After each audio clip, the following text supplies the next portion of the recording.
আসসালামু আলাইকুম ওয়া রাহমাতুল্লাহ। এই ভিডিওতে আমরা দেখব কিভাবে একটি অবজেক্টকে স্ট্রেচ করা হয় অটোক্যাডে। প্রথমে যে অবজেক্টের যে অংশটা আমি স্ট্রেচ করব সেই অংশটা আমাকে ডান পাশ থেকে সিলেক্ট করতে হবে। অবশ্যই সেটা ডান পাশ থেকে সিলেক্ট করতে হবে।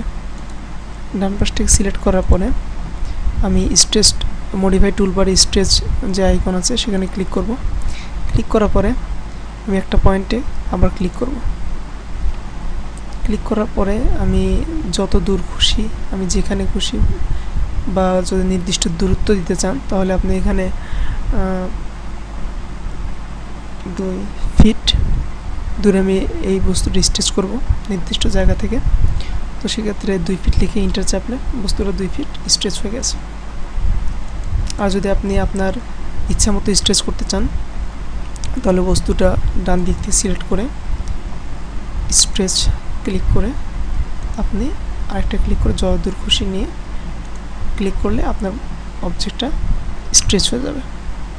আপনি এই অবজেক্টটা স্ট্রেচ করতে পারেন অটোক্যাডের কিবোর্ড কমান্ডের মাধ্যমেও।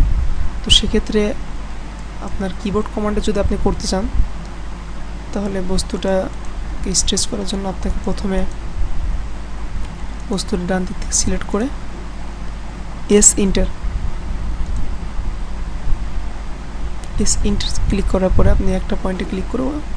আগের নিয়মেই আপনি যেখানে খুশি যতদূর খুশি আপনি বস্তুটা স্ট্রেচ করতে পারেন।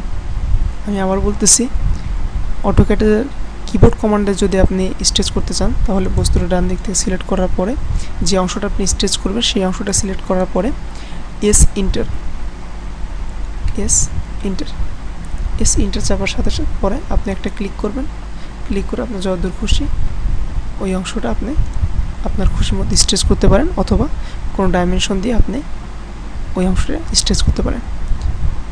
সো এভাবে আমরা অটোক্যাডের কোনো অবজেক্টকে স্ট্রেচ করতে পারি।